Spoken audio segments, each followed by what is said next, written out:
ദൈവത്തിന് സ്തോത്രം. നമുക്കെല്ലാവർക്കും പിതാവായ ദൈവത്തിൻ്റെ സാന്നിധ്യത്തിലും പാദപീഠത്തിലും ആയിരിക്കാൻ പിന്നെയും സാവകാശം നമ്മുടെ ജീവിതത്തിൽ ദൈവം തന്നോർത്ത് ഞാൻ നിങ്ങളെല്ലാവരും ഒരുമിച്ച് ഞാൻ യേശുക്രിസ്തു മുഖാന്തരം ദൈവത്തിന് സ്തോത്രം ചെയ്യുന്നു. കഴിഞ്ഞ ആഴ്ച നാം നല്ലവരായിരുന്നുകൊണ്ടല്ല ഇന്ന് പകൽക്കാലം നാം ദൈവസന്നിധിയിലായിരിക്കുന്നത്. നാളെ മുതൽ നമ്മൾ നല്ലവരായി തീരേണ്ടതിന് വേണ്ടിയാണ് നാം ഇങ്ങനെ ആയിരിക്കുന്നത്. ആ മുന്തിരിത്തോട്ടത്തിലെ അത്തിവൃക്ഷം വെട്ടിക്കളയാതിരിക്കുന്നത് ഫലം കായ്ക്കാത്തത് കൊണ്ടാണ്. മേലാൽ ഫലം കായ്ക്കേണ്ടതിന് വേണ്ടി കിളച്ച് വളവിടാൻ തോട്ടക്കാരൻ എല്ലാ സമയത്തും മനസ്സുള്ളവനാണ്. തോട്ടക്കാരൻ്റെ ലക്ഷ്യം ഫലം കായ്ക്കണമെന്ന് മാത്രമാണ്. രണ്ട് വിധത്തിലുള്ള ക്രിസ്ത്യാനികൾ ഈ ലോകത്തിലുണ്ട്. യേശുവിനെ അന്വേഷിക്കുന്നവർ രണ്ട് കൂട്ടരുണ്ട്. 30 വെള്ളിക്കാശിന് വേണ്ടി യേശുവിനെ ഗെത്സമനിൽ അന്വേഷിക്കുന്നവരുണ്ട്. എന്നാൽ മരിച്ച് 3 ദിവസം കഴിഞ്ഞ യേശുവിനെ കല്ലറയിൽ അന്വേഷിച്ച് ചെന്ന ഒരു സാധുവായ സ്ത്രീയുണ്ട്. കല്ലറയിൽ അവളെ എത്തിച്ചത് യേശുവിനുള്ള അഗാധമായ സ്നേഹമാണ്. എന്നാൽ ഒരു കൂട്ടർ യേശു മുഖാന്തരം എന്ത് കിട്ടും എന്നുള്ളതാണ് അന്വേഷിക്കുന്നത്. എന്നാൽ മറ്റൊരു കൂട്ടർ യേശു മുഖാന്തരം എന്ത് നഷ്ടപ്പെടുത്താം എന്നന്വേഷിക്കുന്നവരാണ്. നാമും ഇതിലേതെങ്കിലും ഒരു കൂട്ടത്തിലാണ്. ഒന്നുകിൽ യേശു ക്രിസ്തുവിൻ്റെ സ്നേഹത്താൽ അവനെ എടുത്തു കൊണ്ടുപോകാൻ പോലും 3 ദിവസമായ 33 വയസ്സുള്ള ഒരു പുരുഷൻ്റെ ശവശരീരം ഒരു സ്ത്രീ എടുത്തുകൊണ്ടു പോകത്തക്ക രീതിയിലുള്ള സ്നേഹത്താൽ നിർബന്ധിക്കപ്പെട്ട ഒരു ക്രിസ്തീയ ജീവിതം അല്ല. 3.5 വർഷവും തൻ്റെ ഉപ്പും ചോറും തിന്ന് തന്നോടുകൂടെ കിടന്നുറങ്ങി തന്നോടുകൂടെ സഞ്ചരിച്ചവൻ 30 വെള്ളിക്കാശാണ് അവൻ്റെ ലക്ഷ്യമെങ്കിൽ നാം മുമ്പേ പരാജയപ്പെട്ടു പോയി. നമുക്ക് അല്പസമയത്തെ ചിന്തയ്ക്ക് വേണ്ടി ഒരു വേദഭാഗം വായിക്കാം. നമുക്കെല്ലാവർക്കും കാണാതെ അറിയുന്നതും പല പ്രാവശ്യം നാം കേട്ടിട്ടുള്ളതുമായ റോമാലേഖനം 12-ാം അധ്യായത്തിൻ്റെ 2-ാമത്തെ വാക്യം. 1-ാമത്തെ വാക്യം ഇങ്ങനെ നമ്മോട് പറയുന്നു: ഞാൻ ദൈവത്തിൻ്റെ മനസ്സിൽ ഓർപ്പിച്ച് നിങ്ങളെ പ്രബോധിപ്പിക്കുന്നത്, നിങ്ങൾ ബുദ്ധിയുള്ള ആരാധനയായി നിങ്ങളുടെ ശരീരങ്ങളെ ജീവനും വിശുദ്ധിയും ദൈവത്തിന് പ്രസാദമുള്ള യാഗമായി സമർപ്പിപ്പീൻ. 2-ാം വാക്യം: ഈ ലോകത്തിന് അനുരൂപരാകാതെ നന്മയും പ്രസാദവും പൂർണ്ണതയുമുള്ള ദൈവഹിതം ഇന്നതെന്ന് തിരിച്ചറിയേണ്ടതിന് മനസ്സ് പുതുക്കി രൂപാന്തരപ്പെടുവീൻ. 2-ാം വാക്യത്തിൻ്റെ ഒരു ഭാഗം മാത്രം നമുക്ക് അല്പസമയം കൊണ്ട് ചിന്തിക്കാൻ ഞാൻ കർത്താവിൽ ആശിക്കുന്നു. ഈ ലോകത്തിന് അനുരൂപരാകാതെ എന്നുള്ള ഭാഗം നമുക്ക് ചിന്തിക്കാൻ താല്പര്യപ്പെടുന്നു. ഈ ലോകത്തിന് അനുരൂപരാകാതെ.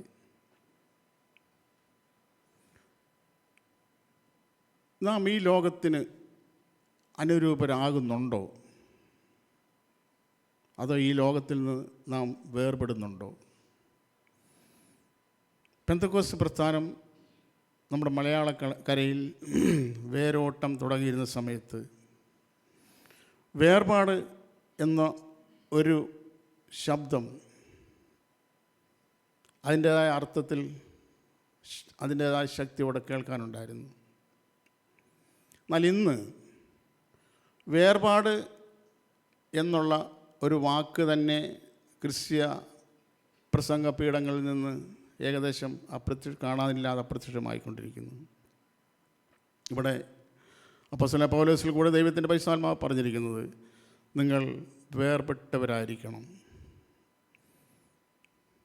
നിങ്ങൾ എത്ര അതിൻ്റെ ബാക്കി ഭാഗം കൂടെ ഒരുമിച്ച് നമുക്ക് ചിന്തിച്ചാൽ അതിൻ്റെ അർത്ഥം ഇപ്രകാരം ആണെന്ന് ഞാൻ ഗ്രഹിച്ചിരിക്കുന്നു. പൂർണ്ണമെന്നല്ല ഞാൻ പറയുന്നത്, ഞാൻ ഗ്രഹിച്ച കാര്യം. നിങ്ങൾക്ക് എത്രത്തോളം ഈ ലോകത്തിൽ നിന്ന് വേർപെടാൻ കഴിയുമോ അത്രത്തോളം നിങ്ങൾക്ക് രൂപാന്തരപ്പെടാനും കഴിയും. ഈ ലോകത്തോട് എത്രത്തോളം വേർപെടാൻ കഴിയുമോ അത്രത്തോളം നമുക്ക് ദൈവാനുരൂപമായി രൂപാന്തരപ്പെടാനും കഴിയും. ഒരുവൻ്റെ വിശ്വാസം ദൈവവചനത്തെക്കുറിച്ചുള്ള അവൻ്റെ അറിവിൻ്റെ പരിമിതിക്ക് മുകളിൽ പോകത്തില്ല ഒരിക്കലും. ദൈവത്തെക്കുറിച്ചുള്ള ഒരുവൻ്റെ വിശ്വാസം അവൻ്റെ ദൈവവചനത്തെക്കുറിച്ചുള്ള അറിവിൻ്റെ മുകളിൽ ഒരിക്കലും പോകത്തില്ല. കാരണം വിശ്വാസം കേൾവിയാലും കേൾവി ക്രിസ്തുവിൻ്റെ വചനത്താലുമാണ്. അതുകൊണ്ട് തന്നെ വിശ്വാസം എന്ന് പറയുന്നത് ദൈവവചനത്തെ ആശ്രയിച്ചാണ് ഇരിക്കുന്നത്. അതിൻ്റെ എന്ന് പറഞ്ഞ പോലെ തന്നെ നമ്മൾ രൂപാന്തരപ്പെടണമെങ്കിൽ നമ്മൾ ഈ ലോകത്തിൽ നിന്ന് വേർപെട്ടവരായിരിക്കണം. രൂപാന്തരം എന്നുള്ള വാക്ക് പുതിയ നിയമത്തിൽ 4 പ്രാവശ്യം ഉപയോഗിച്ചിട്ടുണ്ടെന്ന് ഞാൻ ഗ്രഹിച്ചിരിക്കുന്നു. ഞാൻ പറയുന്നത് എൻ്റെ വ്യക്തിപരമായ കണ്ടെത്തലുകളാണ്. അതിൽ തീർച്ചയായിട്ടും കുറവുകളോ കുറ്റങ്ങളൊക്കെ ഉണ്ടായിരിക്കും. എൻ്റെ ബോധ്യങ്ങളാണ് ഞാൻ പറയുന്നത്. 4 പ്രാവശ്യം ആ വാക്ക് ഉപയോഗിച്ചിട്ടുണ്ട് എന്ന് ഞാൻ ഗ്രഹിച്ചിട്ടുണ്ട്. ഒന്നാമത് നമ്മളിപ്പോൾ വായിച്ച ഈ വാക്യത്തിൽ തന്നെ. രണ്ടാമത് അപ്പോസ്തലനായ പൗലോസ് കൊരിന്ത്യർ ലേഖനത്തിൽ ഇങ്ങനെ എഴുതിയിരിക്കുന്നു, നാം എല്ലാവരും തേജസ്സിന്മേൽ തേജസ് പ്രാപിച്ച് അതേ പ്രതിമയായി രൂപാന്തരപ്പെടുന്നു. ഒരു രൂപാന്തര വാക്കുകൾ കാണുന്നത് മരരൂപമലയിൽ വെച്ചാണ്. അവിടെ എഴുതിയിരിക്കുന്നു അവൻ രൂപാന്തരപ്പെട്ടു എന്ന് കാണുന്നു. വേറൊരു ഭാഗത്ത് അപ്പോസ്തലനായ പൗലോസിൽ കൂടെ ഇങ്ങനെ എഴുതിയിരിക്കുന്നു, നാം പെട്ടെന്ന് കണ്ണിമയ്ക്കുന്നതിനിടയിൽ നാം രൂപാന്തരപ്പെടും. രൂപാന്തരം എന്നുള്ള വാക്ക് ഇങ്ങനെ 4 പ്രാവശ്യം ബൈബിൾ പുതിയ നിയമത്തിൽ പ്രത്യേകിച്ച് പറഞ്ഞിരിക്കുന്നതായിട്ട് എനിക്ക് വായിച്ച് ഗ്രഹിക്കാൻ കഴിഞ്ഞിട്ടുണ്ട്. രൂപാന്തരം എന്ന് പറഞ്ഞാൽ മെറ്റമോർഫോ എന്ന ഒരു വാക്കിൻ്റെ മലയാള പരിഭാഷയാണ് രൂപാന്തരം എന്നുള്ളത്. മെറ്റമോർഫോ പഠിക്കുന്ന കുഞ്ഞുങ്ങൾക്കൊക്കെ അറിയാം. നമ്മളും പഠിച്ച കാലത്ത് മെറ്റമോർഫോസിസ് എന്നൊരു കാര്യമുണ്ടായിരുന്നു. മെറ്റമോർഫോസിസ് ഞാൻ പഠിച്ചിട്ടുണ്ട് സയൻസിൽ. അതിൻ്റെ ദൃഷ്ടാന്തമായി വളരെ വ്യക്തതയോടെ നമുക്ക് പറയാൻ കഴിയുന്ന ഒരു ഉദാഹരണം ഒരു പൂമ്പാറ്റയാണ്. ഈ പൂമ്പാറ്റയായി നടക്കുന്ന ആ പൂമ്പാറ്റയ്ക്ക് അതിന് മുൻപ് 3 രൂപാന്തരങ്ങളുണ്ടായി. അതൊരു മുട്ടയായിരുന്നു, ഒരു പുഴുവായി, ഒരു ലാർവയായി, അതിനുശേഷം ഒരു പൂമ്പാറ്റയായി. ഇത് മെറ്റമോർഫോസിസ് എന്നുള്ള ആ കാര്യത്തിൽ കൂടെ സംഭവിച്ചതാണ് രൂപാന്തരം. രൂപാന്തരത്തിൽ സംഭവിച്ച കാര്യമായത്. ദൈവ അനുരൂപമായി നാം രൂപാന്തരപ്പെട്ടിട്ടുണ്ടോ? എങ്ങനെ നമുക്ക് മനസ്സിലാക്കാൻ കഴിയും? അതോ വെറുതെ ഇങ്ങനെ അങ്ങ് ഒഴുക്കിനൊത്ത് ഒഴുകുന്നതാണോ? വളരെ ഗൗരവതരമായി ക്രിസ്ത്യ ജീവിതം നാം കണ്ടില്ലെങ്കിൽ വഞ്ചിക്കപ്പെടാനുള്ള 100% സാധ്യതയുണ്ട് എന്ന് ഈ ദൈവത്തിൻ്റെ വചനം പ്രസ്താവിക്കുന്നുണ്ട്. ഞാനും അതുതന്നെ പറയുന്നു. 100% സാധ്യതയുണ്ട്. വഞ്ചിക്കപ്പെട്ടു പോകാതിരിക്കണമെങ്കിൽ ദൈവത്തിൻ്റെ പരിശുദ്ധാത്മാവ് ദൈവത്തിൻ്റെ വചനത്തിൽ കൂടെ എന്ത് പറഞ്ഞിരിക്കുന്നു അത് അങ്ങനെ തന്നെ നാം ഗ്രഹിക്കുകയും മാത്രം പോരാ, നാം അത് അനുസരിക്കുകയും ചെയ്യണം. നാം രൂപാന്തരപ്പെടുന്നുണ്ട് എന്നുള്ള തെളിവെന്താണ്? ഇപ്പോൾ ഞാൻ പറഞ്ഞ ഈ ചിത്രശലഭത്തെ നോക്കുക.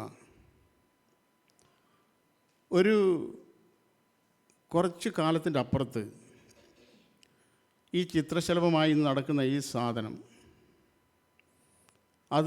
അതിൻ്റെ താല്പര്യം മുഴുവനും പച്ച ഇല തിന്നാനായിരുന്നു, പുഴുവായിരിക്കുന്ന സമയത്ത്. ഇപ്പം എന്നാ എന്നോട് ചോദിച്ചു നോക്കാം, നീ പണ്ട് പച്ച ഇലയല്ല തിന്നിരുന്നേ, ഞാൻ കുറച്ച് പച്ച ഇല നിനക്ക് തരാം, നീ തിന്ന്. പൂമ്പാറ്റ പറയാം, അയ്യോ എനിക്ക് പറ്റത്തില്ല, അതെന്താ പറ്റാത്തത്? ഞാൻ രൂപാന്തരപ്പെട്ടു, ഞാൻ മാറ്റമുള്ളവനായി, പണ്ട് ചെയ്തൊന്നും എനിക്കിപ്പോൾ ചെയ്യാൻ പറ്റത്തില്ല. പണ്ട് ഞാൻ അങ്ങനെ ആയിരുന്നു, ശരിയാ, ഇപ്പം എനിക്ക് മാറ്റം സംഭവിച്ചു. മുമ്പേ നിങ്ങൾ ഈ ലോകത്തിൻ്റെ കാലഗതിക്കനുസരിച്ച് ജീവിച്ചവരായിരുന്നു, ഒരു രൂപാന്തരമുള്ളവരല്ലായിരുന്നു. ഞാനിന്ന് ഇവിടേക്ക് നമ്മളെല്ലാവരും ഈ ലോകത്തിൻ്റെ കാലഗതിക്കനുസരിച്ച് ജീവിച്ചവരായിരുന്നു. എന്നാൽ ഇപ്പം അങ്ങനെ ആണോ? ഇപ്പോഴും അങ്ങനെ തന്നെയാണോ? അങ്ങനെ ആണെങ്കിൽ രൂപാന്തരം എവിടെ? ദൈവത്തിൻ്റെ പരിശുദ്ധാത്മാവ് നമ്മളെക്കുറിച്ച് ആഗ്രഹിക്കുന്നത്, ദൈവത്തിൻ്റെ പരിശുദ്ധാത്മാവിനാൽ അപ്പോസ്തലനായ പൗലോസ് എഴുതിയിരിക്കുന്നത്, ഈ ലോകത്തിന് അനുരൂപരാകരുത്. ഈ ലോകത്തിന് അനുരൂപരാകരുത്. അതിൻ്റെ അർത്ഥം, അതിൻ്റെ താല്പര്യം ഈ ലോകത്തിൽ നാം മാറിപ്പോകണമെന്നല്ല. അപ്പോസ്തലനായ പൗലോസ് ഇങ്ങനെ പറഞ്ഞിട്ടുണ്ടല്ലോ, അങ്ങനെയെങ്കിൽ നിങ്ങൾ ഈ ലോകം വിട്ട് പോകേണ്ടി വരും. നമ്മൾ ഈ ലോകത്തിൽ തന്നെ ജീവിച്ചുകൊണ്ട് ഈ ലോകക്കാരല്ലാത്തവരെ പോലെ ജീവിക്കാനാണ് ദൈവം നമ്മളെക്കുറിച്ച് ആഗ്രഹിക്കുന്നത്. ഈ ലോകത്തിൽ ജീവിക്കുമ്പോൾ തന്നെ ഈ ലോകക്കാർ ജീവിക്കുന്ന പോലെ അല്ലാത്തൊരു ജീവിത ശൈലി, അത് തുടങ്ങേണ്ടത് നമ്മുടെ ചിന്താഗതികളിലാണ്. ഇവിടെ തന്നെ ആ വാക്യത്തിൽ തന്നെ എഴുതിയിട്ടുണ്ട്, മനസ്സ് പുതുക്കി വേണം രൂപാന്തരപ്പെടാൻ. നമ്മുടെ മനസ്സ് പുതുക്കപ്പെടണം. ഒരു മനുഷ്യൻ്റെ പ്രവൃത്തി ആദ്യമേ ഉരുവാകുന്നത് അവൻ്റെ ചിന്തകളിലാണ്. അതുകൊണ്ടാണ് അപ്പോസ്തലനായ പൗലോസ് ഇങ്ങനെ എഴുതിയിരിക്കുന്നത്, ക്രിസ്തുയേശുവിൻ്റെ പരിജ്ഞാനത്തിന് വിരോധമായി പൊങ്ങുന്ന എല്ലാ ഉയർച്ചയും ഇടിച്ചു കളഞ്ഞ് ഏത് വിചാരത്തെയും ക്രിസ്തുവിനുള്ള അനുസരണത്തിനായി പിടിച്ചടക്കിക്കൊണ്ടാണ് ഞങ്ങൾ ജീവിക്കുന്നത്. അതിൻ്റെ താല്പര്യം ഈ ലേഖനം വായിക്കുന്ന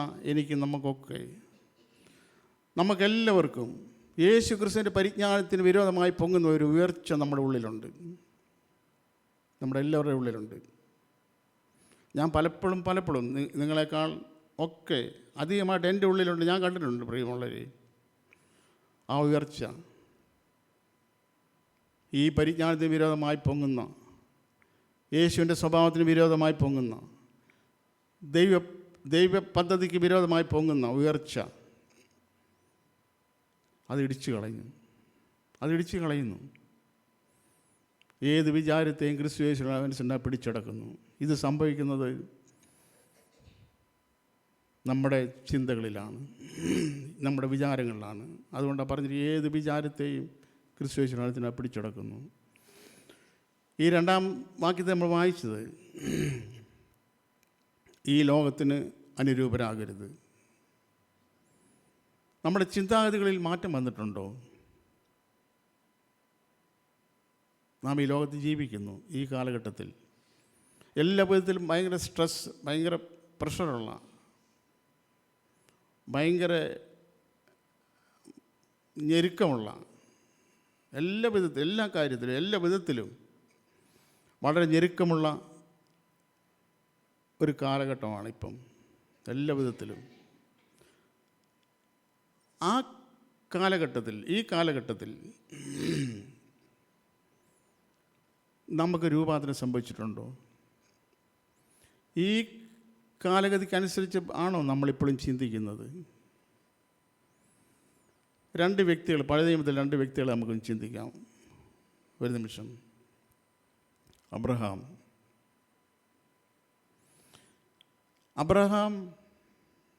പല കാര്യങ്ങളുണ്ട്. എന്നാലും ഒരു കാര്യം, തൻ്റെ സ്വത്ത് പങ്കിടുന്ന കാര്യം. അബ്രഹാമും ലോത്തും രണ്ടുപേരും വേർപിരിയണം. വേർപിരിയാൻ പറ്റുള്ളൂ. ഒത്തിരി സ്വത്തുണ്ട്, ഒരുപാട് സ്വത്തുണ്ട്. അബ്രഹാമിന് വേണേൽ പറയാം, എന്നെയാണ് ദൈവം വിളിച്ചിരിക്കുന്നത്. ഈ ദൈവം എനിക്കാണ് ഈ സ്വത്തൊക്കെ തന്നിരിക്കുന്നത്. അതുകൊണ്ട് ഇതിൻ്റെ അവകാശം മുഴുവൻ എനിക്കാണ് വേണ്ടിയത്. ഇങ്ങനെ പല ആർഗ്യുമെൻറ്റും അബ്രഹാമിന് പറയാം. പക്ഷെ അബ്രഹാം ഇതൊന്നും പറഞ്ഞില്ല. എന്ന് മാത്രമല്ല, ഒരു കാര്യം ആദ്യം പറഞ്ഞു, നമ്മൾ സഹോദരന്മാരാണ്.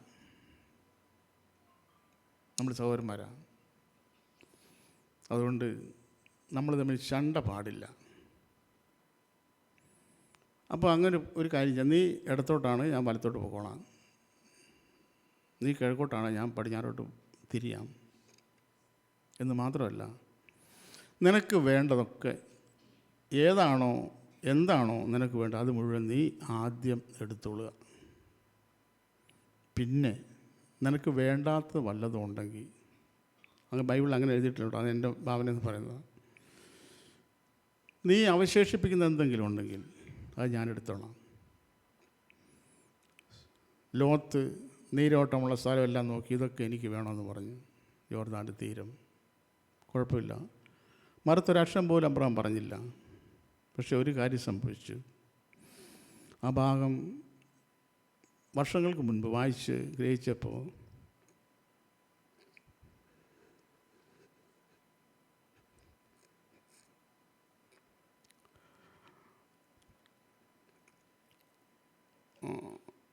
വലിയ ആഴമായ പാഠം മനസ്സിലാക്കാൻ ദൈവം എന്നെ സഹായിച്ചു. അവിടെ ഇംഗ്ലീഷിൽ ഇങ്ങനെ എഴുതിയിരിക്കുന്നത്, Lot chose for himself, God gave for Abraham. ലോത്തിന് വേണ്ടി ലോത്ത് തന്നെ തിരഞ്ഞെടുത്തു, അബ്രഹാമിന് വേണ്ടി ദൈവം കൊടുത്തു. ലോത്തിന് വേണ്ടി ലോത്ത് തന്നെ തിരഞ്ഞെടുത്തു, അബ്രഹാമിന് വേണ്ടി ദൈവം തിരഞ്ഞെടുത്ത് കൊടുത്തു. ഈ ലോകത്തിന് അനുരൂപരാകരുത്. രണ്ടാമതൊരു വ്യക്തി മോശയുടെ സ്ഥാനത്ത് നമ്മളിൽ ആരെങ്കിലും ആണ് സങ്കല്പിക്കുക, ഞാനാണ് മോശയുടെ സ്ഥാനത്ത്, ഞാൻ എന്ത് ചെയ്യുമായിരുന്നു? നമ്മൾ ഓരോരുത്തരെ മോശയുടെ സ്ഥാനത്ത് വെച്ച് പരിശോധിക്കുക. അവിടെ എഴുതിയിരിക്കുന്നു, രാജാവിൻ്റെ കോപം ഭയപ്പെടാതെ. രാജാവിനെ പേടിച്ചിട്ടല്ല മോശ ഓടിപ്പോയത്. അങ്ങനെ ഒരിക്കലും ധരിക്കരുത്, അങ്ങനല്ല എഴുതിയിരിക്കുന്നത്. പ്രത്യക്ഷത്തിൽ നമുക്കങ്ങനെ തോന്നാം, ഒരു മിസ്രൈമിനെ അടിച്ചു കൊന്നു, ഇനിയിപ്പോൾ രാജാവിൻ്റെ അടുത്തൊക്കെ ഈ കാര്യം എത്തിയ രാജാവിനെ പിടിച്ച് ശരിയാക്കുമല്ലോ, അവിടെ രാജാവിനെ പേടിച്ച് അങ്ങ് പോയേക്കാം. അല്ല, രാജാവിൻ്റെ കോപം ഭയപ്പെട്ടിട്ടല്ല പോയേ. രാജാവിൻ്റെ കോപം ഭയപ്പെടാതെ മിസ്രൈം വിട്ട് ഓടിപ്പോയി. എന്താ കാരണം? ക്രിസ്തുവിൻ്റെ നിന്നയാണ്. ഇത് താരതമ്യം ചെയ്ത് നോക്കി. ഫറവോൻ്റെ പുത്രിയുടെ മകൻ എന്ന് വിളിച്ചാൽ അതിൻ്റെ അവസാനം എന്താണ്? ഒരു പക്ഷേ ഇന്നും നൂറ്റാണ്ടുകൾ, ആയിരക്കണക്കിന് വർഷങ്ങൾ നിലനിൽക്കുന്ന ഒരു വലിയ പിരമിഡ് മോശയുടെ പേരിൽ മിസ്രൈമിൽ ഉയർന്നേക്കാം. ഇതാണ് ഫറവോൻ്റെ പുത്രിയുടെ മകനെന്ന് വിളിച്ചാലുള്ള എൻ്റെ റിസൾട്ട് അല്ല പ്രതിഫലം. ഒരു വലിയ പിരമിഡ്, അതിൻ്റെ ഉള്ളൊരു ഡെഡ് ബോഡി. മോശ നല്ല വിദ്യാസമ്പന്നായിരുന്നു, സകല വിദ്യ അഭ്യസിച്ചു. അവൻ ഇങ്ങനെ കമ്പയർ ചെയ്ത് നോക്കി, തട്ടിച്ച് നോക്കി, ഏതാണ് ലാഭം, ഏതാണ് നല്ലത്. അവനിങ്ങനെ പറഞ്ഞിരിക്കുന്നു, ക്രിസ്തുവിൻ്റെ നിന്നയാണ് വലിയ ധനം, അതുകൊണ്ട് മിസ്രൈം വിട്ട് പോയി. ഈ ലോകത്തോട് അനുരൂപരാകരുത്. നാം എല്ലാ ദൈവഭക്തരായ മനുഷ്യരെ ഓരോരുത്തരെ വ്യക്തിപരമായി പരിശോധിച്ച് നോക്കുക. പ്രിയ സഹോദരന്മാരെ,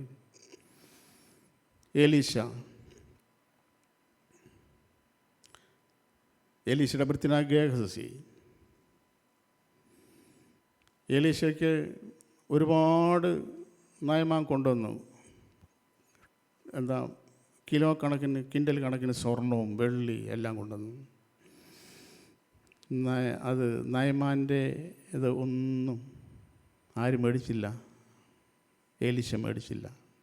പക്ഷേ ഗേഹസിക്ക് ഇതിനോട് താല്പര്യം. അവൻ പോയി പുറകെ ഓടിച്ചെന്ന് കുറച്ച് മേടിച്ചു.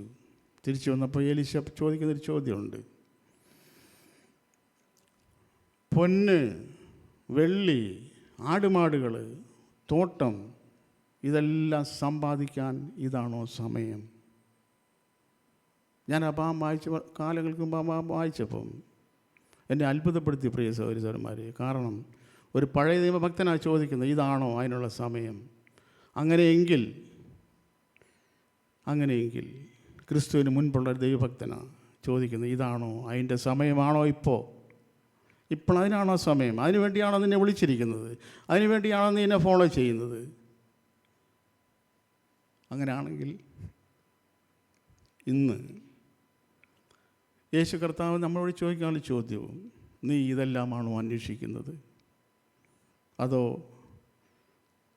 ക്രിസ്തുവിൻ്റെ നിന്നയാണോ വലിയ ധനമായിരിക്കുന്നത്? ഈ ലോകത്തോട് അനുരൂപരാകരുത്.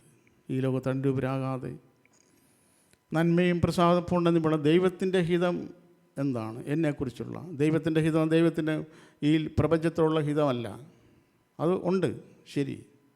പക്ഷേ എന്നെക്കുറിച്ചുള്ള വ്യക്തിപരമായി നാം ഓരോരുത്തരും നമ്മളിലേക്ക് വിരൽ ചൂണ്ടിട്ട്, പിതാവേ, എന്നെക്കുറിച്ചുള്ള അവിടുത്തെ ഹിതം എന്താണ്?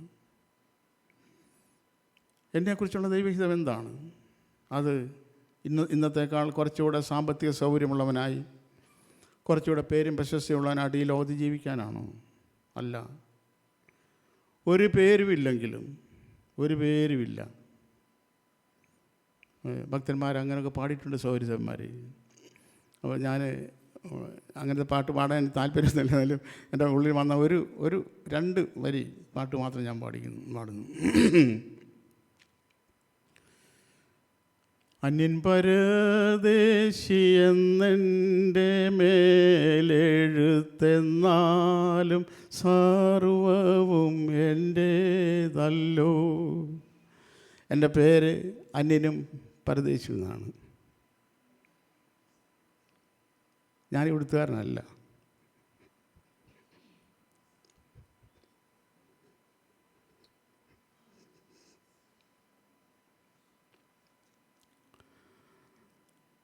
പക്ഷേ എനിക്ക് ഏറ്റവും വലിയൊരു ധനമായി ദൈവം എനിക്ക് തന്നിരിക്കുന്ന ക്രിസ്തുവിനെയാണ്. അതിനേക്കാൾ വലിയൊരു ധനമില്ല. അങ്ങനെ അപ്പോസ്തലൻ പൗലോസ് കൂടെ ദൈവത്തിൻ്റെ പരിശുദ്ധാത്മാവ് അങ്ങനെ രേഖപ്പെടുത്തിയിട്ടുണ്ട്. യേശു ക്രിസ്തുവിനെ നിങ്ങൾക്ക് തന്നവൻ, എനിക്ക് തന്നവൻ, നമ്മൾ ഓരോരുത്തർക്കും വേണ്ടി തന്നവൻ, അവനോട് കൂടെ സകലവും നൽകാതിരിക്കുമോ? സകലതെന്ന് പറയുമ്പോൾ ഈ ലോകത്തിൽ അരി മേടിക്കാനുള്ള കാശിൻ്റെ കാര്യമാണെന്ന് ഇന്ന് പ്ലാറ്റ്ഫോമിലൊക്കെ പലയിടത്തും പ്രസംഗിക്കുന്നുണ്ട്. അല്ല പ്രിയമുള്ളവർ, യേശു ക്രിസ്തുവിനെ തന്നവൻ, യേശു ക്രിസ്തുവിൽ എന്തെല്ലാമുണ്ടോ, സ്വർഗത്തിൽ യേശുവിന് എന്തെല്ലാമുണ്ടോ അത് മുഴുവനും നൽകാതിരിക്കുമോ? ഒരിക്കലുമില്ല. ലോകത്തിൽ അന്യനും പരദേശികളും ഏറ്റു പറഞ്ഞുകൊണ്ട് ജീവിച്ചവരാണ് ദൈവഭക്തരായിട്ടുള്ള ആളുകൾ. നാമോ ഈ ലോകത്തോട് അനുരൂപപ്പെടുക വളരെ സാധ്യതയുള്ള കാര്യമാണ്. ഒരു പക്ഷേ നാം ആരെങ്കിലും അങ്ങനെ ആണെങ്കിൽ, ഈ ലോകത്തോട് ഏതെങ്കിലും കാര്യത്തിൽ അനുരൂപപ്പെട്ടിട്ടുണ്ടെങ്കിൽ അതിൽ നിന്ന് മാറി നടക്കാൻ ദൈവം ഇന്നും നമ്മളെ ആഹ്വാനം ചെയ്യുന്നു. ഈ ലോകത്തിൻ്റെ കാലഗതിക്കനുസരിച്ച് ഒഴുകിയവരാണ് നമ്മൾ. ഈ ലോകത്തിലുള്ളവർ ചിന്തിക്കുന്ന കാര്യമുണ്ട്, അയ്യോ നാളെ എന്ത് ചെയ്യും? ഗഹസി ചോദിച്ചില്ല സഹോദരന്മാർ, അയ്യോ യജമാനെ നമ്മൾ എന്ത് ചെയ്യും? എന്താ പ്രശ്നം? അയ്യോ ഇതാ മല മുഴുവൻ മുളഞ്ഞിരിക്കുന്നു, നമുക്ക് രക്ഷപ്പെടാൻ കഴിയാതെ വണ്ണം.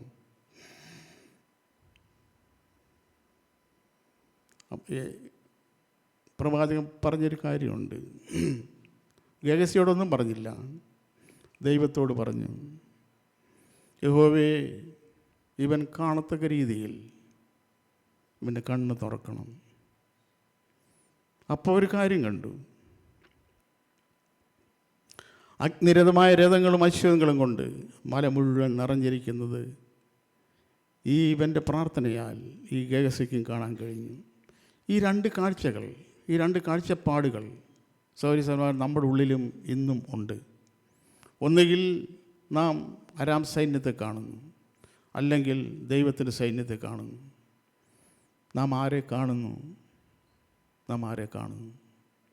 നാളെ നമുക്കൊരു പ്രശ്നമാണോ? അല്ല, നമ്മൾ അകപ്പെട്ടിരിക്കുന്ന ഈ ഭയങ്കരമായ കെണിയിൽ നിന്ന് ഒരു വിധത്തിൽ രക്ഷപ്പെടാൻ നിവൃത്തിയില്ല. അതാണോ നമ്മൾ ചിന്തിക്കുന്നത്?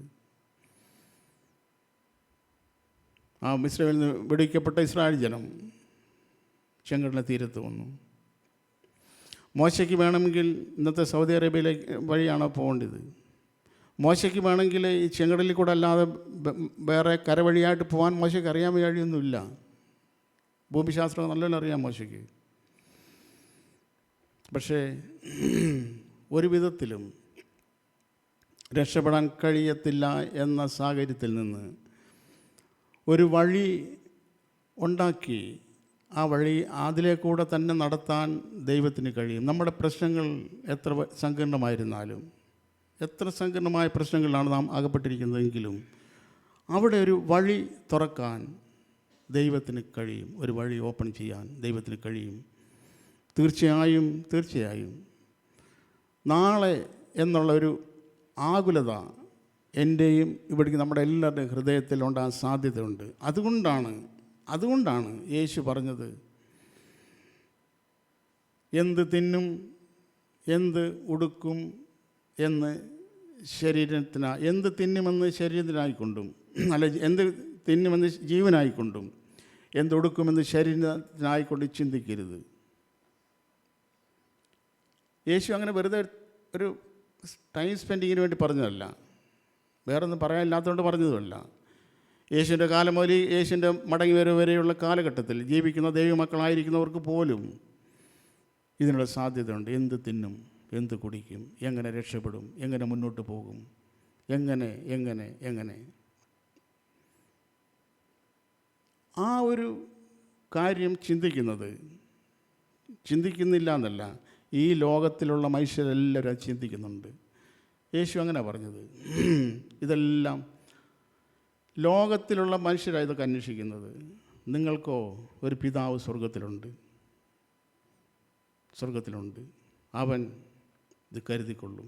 പക്ഷേ ഒരു കണ്ടീഷൻ, മുന്നമേ അവൻ്റെ രാജ്യവും നീതിയും അന്വേഷിക്കുക. അതോടെ എല്ലാം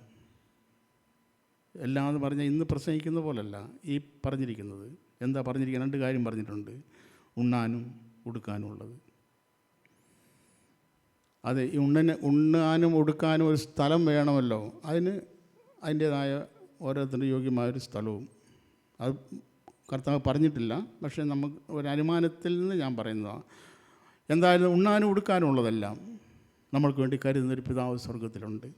നമ്മുടെ ഏത് പ്രശ്നങ്ങൾക്കും ഏത് കാര്യത്തിനും മതിയായ ഒരുത്തൻ സ്വർഗത്തിലുണ്ട്.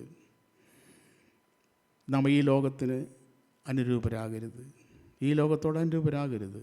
ഈ ലോകക്കാർ, നമ്മൾ ഈ ലോകത്തോട് അനുരൂപരാണോ എന്ന് എങ്ങനെ അറിയാം? ഞാൻ പറഞ്ഞല്ലോ, നമ്മുടെ പ്രയോറിറ്റി, നമ്മുടെ മുൻഗണനകൾ ഏതിനാണ്? നമ്മുടെ മുൻഗണനകൾ ഏതിനാണ് എന്ന് നമ്മളെക്കുറിച്ച് വിലയിരുത്താൻ കഴിഞ്ഞാൽ നമ്മൾ ഈ ലോകത്തിന് അനുരൂപരാണോ അല്ലയോ എന്ന് നമ്മളെ തന്നെ ജഡ്ജ് ചെയ്യാൻ പറ്റും, വിധിക്കാൻ പറ്റും. നമ്മളെ തന്നെ ഈ ലോകത്തിന് അനുരൂപരാണോ എന്ന് പറയാൻ പറ്റും. നമ്മുടെ സംസാരം, നമ്മുടെ മനോഭാവങ്ങൾ, നമ്മുടെ പ്രവൃത്തികൾ, ഇതെല്ലാം കൊണ്ട് നമുക്കറിയാം. നമുക്ക് മാത്രമല്ല, മറ്റുള്ളവർക്കും അറിയാം. മറ്റുള്ള 1-ാം നൂറ്റാണ്ടിലെ ശിഷ്യന്മാരെ നോക്കിയിട്ട് ലോകം പറഞ്ഞൊരു കാര്യം, ഇതാ ലോകത്തെ കീഴ്മേൽ മറിക്കുന്നവർ എന്നാ പറഞ്ഞത്. ലോകത്തെ കീഴ്മേൽ മറിക്കുന്ന ലോകത്തെ ഇങ്ങനെ അല്ല, ഈ ലോകത്തിൻ്റെ വ്യവസ്ഥിതികൾക്ക് വിരുദ്ധമായി ജീവിക്കുന്ന ഒരു കൂട്ടരുണ്ട്. ഈ ലോകത്തിൻ്റെ വ്യവസ്ഥിതികൾക്ക് അനുസൃതമായിട്ടല്ല, ഈ ലോകത്തിൻ്റെ വ്യവസ്ഥിതികൾക്ക് എതിരായിട്ട് ജീവിക്കുന്ന ഒരു കൂട്ടരുണ്ട്. കാരണം ഈ ലോകം, മുഴുവൻ ലോകവും ദുഷ്ടൻ്റെ അധീനതയിൽ കിടക്കുന്നു. ലോകം എന്ന് പറഞ്ഞാൽ പിശാചിനാൽ ഭരിക്കപ്പെടുന്ന ഒരു സിസ്റ്റമാണ്, സംവിധാനമാണ്. പിശാചിനാൽ നിയന്ത്രിക്കപ്പെടുന്ന ഒരു സംവിധാനമാണ് ലോകം എന്ന് പറയുന്നത്. ആ ലോകത്തിൽ നിന്ന് വേർപെട്ട് ജീവിക്കാനാണ് ദൈവം നമ്മളെ വിളിച്ചിരിക്കുന്നത്. ഈ ലോകത്തോട് അനുരൂപരാകരുത്. ഈ ലോകത്തോട് അനുരൂപരല്ല എന്ന് ആ തീ കാഞ്ഞുകൊണ്ടിരുന്ന പത്രോസിൻ്റെ അടുത്ത് എന്നിട്ടൊരു പെൺകുട്ടി പറഞ്ഞു. പത്രോസിനോട് പറഞ്ഞല്ലോ, നിൻ്റെ ഭാഷ, നിൻ്റെ ഉച്ചാരണം അത് വ്യക്തമാക്കുന്നുണ്ട്. ഏത് വ്യക്തമാക്കുന്നുണ്ട്? നീയും അവനോട് കൂടെ ഉള്ളവനാണ് എന്ന് നിൻ്റെ സംസാരം, നിൻ്റെ ഭാഷ, നിൻ്റെ ഉച്ചാരണം അത് വ്യക്തമാക്കുന്നുണ്ട്. യേശുവിനോടൊപ്പം 3.5 കൊല്ലം നടന്ന പത്രോസിൻ്റെ സംസാരത്തിന് മാറ്റം വന്നു സഹോദരന്മാരെ. 3.5 വർഷം യേശുവിനോടൊപ്പം നടന്ന പത്രോസിൻ്റെ ജീവിതത്തിൽ സംസാരത്തിന് പോലും മാറ്റം വന്നെങ്കിൽ സഹോദരന്മാരെ, നമ്മൾ എത്ര വർഷമായി യേശുവിനെ പിൻപറ്റുന്നു? എത്ര വർഷമായി?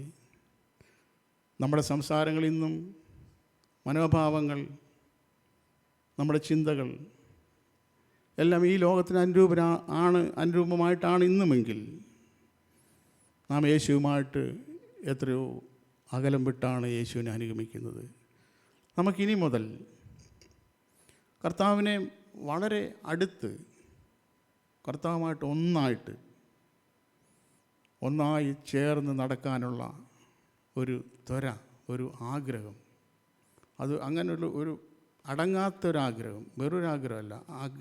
പോയാൽ പോട്ടെ, കിട്ടിയ അങ്ങനല്ല, അത് ചെയ്തേ പറ്റുള്ളൂ. അങ്ങനെ വേണം. അങ്ങനെ ഒരു നിർബന്ധ ബുദ്ധിയാൽ യേശുവുമായി ഒന്നായിട്ട് നടക്കാൻ നമുക്ക് കഴിയട്ടെ. പ്രിയ സഹോദരന്മാരെ, നമ്മൾ ഹാനോക്കിനെ കുറിച്ച് വായിക്കുന്നുണ്ടല്ലോ. ഹാനോക്ക് ദൈവത്തോടു കൂടെ നടന്നു. ഒരു ദിവസമല്ല, ഒരു കൊല്ലമല്ല, 30 കൊല്ലമല്ല, 25 കൊല്ലമല്ല, 300 കൊല്ലം. 300 കൊല്ലം. അതുകൊണ്ടൊരു സാക്ഷ്യം ഹാനോക്കിന് കിട്ടി.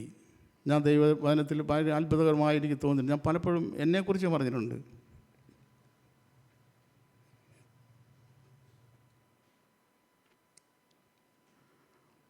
ഞാൻ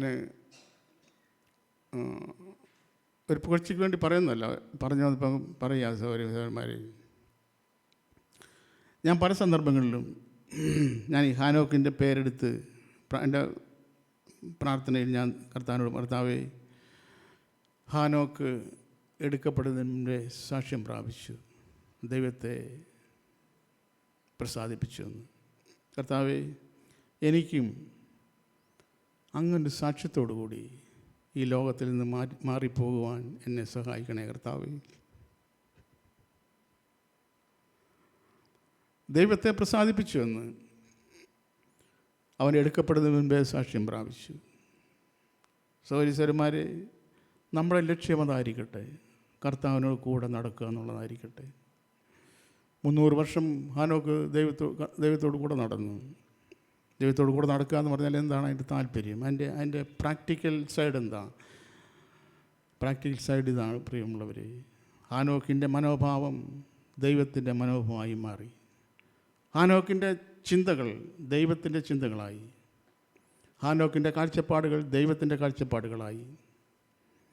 ഹാനോക്കിൻ്റെ പ്രതീക്ഷകൾ, സ്വപ്നങ്ങൾ, താല്പര്യങ്ങൾ എല്ലാം ദൈവത്തിൻ്റെ താല്പര്യമെന്തോ അതായി ഹാനോക്കിൻ്റെ താല്പര്യം. ഇതാണ് ഹാനോക്കിന് ദൈവത്തോട് കൂടെ നടക്കുക എന്ന് പറഞ്ഞാൽ.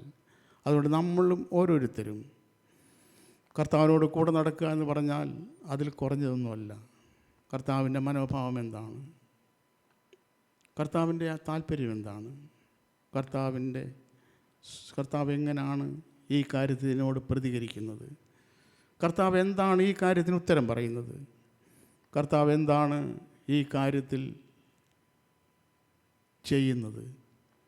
യേശുക്രിസ്തു എല്ലാ സമയത്തും ചെയ്തതിന് ഒരേ ഒരു കാര്യം, ഒറ്റ കാര്യം യേശു ചെയ്തുള്ളൂ. എല്ലാ സമയത്തും തന്നെ അയച്ചവൻ്റെ ഇഷ്ടം ചെയ്തുകൊണ്ടേയിരുന്നു. യേശുവിൻ്റെ ഭക്ഷണം പോലും ആഹാരം പോലും അതായിരുന്നു എന്നാണ് യേശു ഒരു ഭാഗത്ത് പറഞ്ഞിരിക്കുന്നത്. അവർ ആ സ്ത്രീ വെള്ളം കോരാൻ പോകുന്ന കണ്ടതിൻ്റെ ഭാഗത്ത് നമ്മളങ്ങനല്ലേ കാണുന്നത്. യേശു പറയുന്നു, അവർ ഭക്ഷണം കഴിച്ചു വന്നു. യേശു പറയുന്നൊരു കാര്യമുണ്ട്, എന്നെ അയച്ചവൻ്റെ ഇഷ്ടം ചെയ്യുന്നതാണ് എൻ്റെ ആഹാരം. യേശുവിൻ്റെ ആഹാരം പോലും എന്ന് വെച്ചാൽ ആഹാരം കഴിച്ചില്ല എന്നല്ല ഞാൻ പറയുന്ന താല്പര്യം. നമ്മൾ ഭക്ഷണം കഴിക്കാൻ എത്രത്തോളം വ്യഗ്രതപ്പെടുന്നു, നമുക്ക് എത്രത്തോളം വിശപ്പുണ്ടോ, വിശപ്പുള്ളപ്പം നമ്മൾ ഭക്ഷണം കഴിക്കുന്നുണ്ട് എന്ന് പറഞ്ഞ പോലെ നമ്മുടെ വിശപ്പ്, ആത്മീയമായി നമ്മുടെ വിശപ്പ്, യേശുവിൻ്റെ ആ വിശപ്പ് യേശുവിനെ ഈ ഭൂമിയിൽ അയച്ചവൻ്റെ ഇഷ്ടം ചെയ്യുക എന്നുള്ളതായിരുന്നു. നമ്മുടെയും ആത്മീയമായ വിശപ്പ് ദൈവത്തിൻ്റെ ഇഷ്ടം ചെയ്യുക എന്നുള്ളതായി തീരട്ടെ സഹോദരന്മാർ. നമ്മൾ ഈ ലോകത്തിൽ ഉള്ളവരാ, ഈ ലോകത്തിൽ ജീവിക്കുന്നവരാണ്. പക്ഷേ ഈ ലോകത്തോട് നാം അനുരൂപപ്പെടരുത്. ഈ ലോകത്തോട് അനുരൂപപ്പെട്ട പലരെക്കുറിച്ച് ദൈവത്തിൻ്റെ വചനത്തിൽ എഴുതിയിട്ടുണ്ടല്ലോ. അങ്ങനെ ആയിപ്പോയി. എന്നാൽ സന്ദർഭവശാൽ അങ്ങനെ ആയിപ്പോയ ചിലരെ നമുക്ക് കാണാം. ദൈവത്തിൻ്റെ ഹൃദയപ്രേമമുള്ള ദാവീദ് പലപ്പോഴും അങ്ങനെ ആയിപ്പോയി. ഇസ്രായേലിനെ എണ്ണരുതെന്ന് ദൈവത്തിൻ്റെ പ്രമാണമായിരുന്നു. പക്ഷേ ദാവീദിൻ്റെ പെങ്ങളുടെ മോനായിരുന്ന യോവാബ് സൈന്യാധിപനായിരുന്നു. യോവാബിനോട് പറഞ്ഞത് ഇസ്രായേലിനെ എണ്ണണം. യോവാബ് പറഞ്ഞു, രാജാവേ, ഇസ്രായേലിൽ നിന്നുള്ളതിനേക്കാളും 100 മടങ്ങായിട്ട് ദൈവം വർദ്ധിപ്പിക്കട്ടെ, പക്ഷേ എണ്ണരുത്. എന്നാൽ രാജാവിൻ്റെ നിർബന്ധത്തിന് വഴി യോവാബിന് എണ്ണേണ്ടി വന്നു. യോവാബ് എണ്ണി. ദൈവം ദാവീദിനെ വെറുതെ വിട്ടില്ല, നല്ല ശിക്ഷ കൊടുത്തു. 3 പ്രൊവിഷൻ വെച്ചു. നിങ്ങൾക്കറിയാം, അവിടെ ദാവീദ് പറയുന്നൊരു കാര്യം എന്നെ വളരെ സ്വാധീനിച്ചൊരു കാര്യമാണ്. അത് ദൈവം ദാവീദിൻ്റെ മുമ്പിൽ 3 ഓപ്ഷൻ വെച്ചു. 1, 3 വർഷം ശത്രുക്കൾ പിന്തുടരും. 2, 3 മാസം ഭയങ്കരമായ ക്ഷാമം ഉണ്ടാവും. അല്ല, 3 ദിവസം മഹാമാരി ഉണ്ടാവും. ഏത് വേണം തിരഞ്ഞെടുക്കാം. ദാവീദ് പറഞ്ഞു, ഞാൻ മനുഷ്യൻ്റെ കയ്യിൽ വീഴരുത്.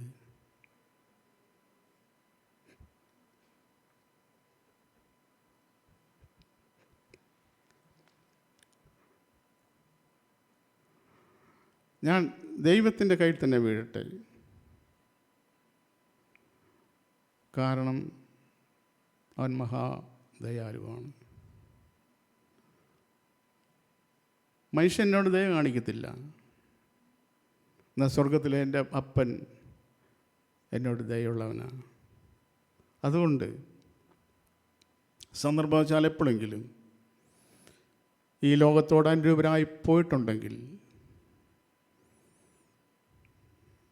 അതിനൊരു യാഗം കഴിച്ച സ്ഥലമുണ്ട്, ഓർണാൻ്റെ കളം. ദാവീദിനോട് പറഞ്ഞു തരും, യാഗം കഴിക്കുക. ആ ഓർണാൻ്റെ കളം വിലയ്ക്ക് മേടിച്ചിട്ട് ഒരു യാഗം കഴിച്ചു. ഓർണാൻ പറഞ്ഞു, രാജാവ, അയ്യോ, ഒരു പൈസയും വേണ്ട, നീ വെറുതെ ചെയ്തു. ദാവീദ്, അല്ല, ഒരു ചിലവുമില്ലാതെ ഞാൻ യഹോവയ്ക്ക് ഒരു യാഗം കഴിക്കത്തില്ല. പ്രിയ സഹോദരന്മാരെ, നമുക്കും ചിലവുള്ള യാഗം കഴിച്ചുകൊണ്ട് നമ്മളെ തന്നെ ഒരു യാഗമായി ദൈവം ഭാഗം അർപ്പിച്ചുകൊണ്ട്, അത് വെറും ഒരു യാഗമല്ല, അവർ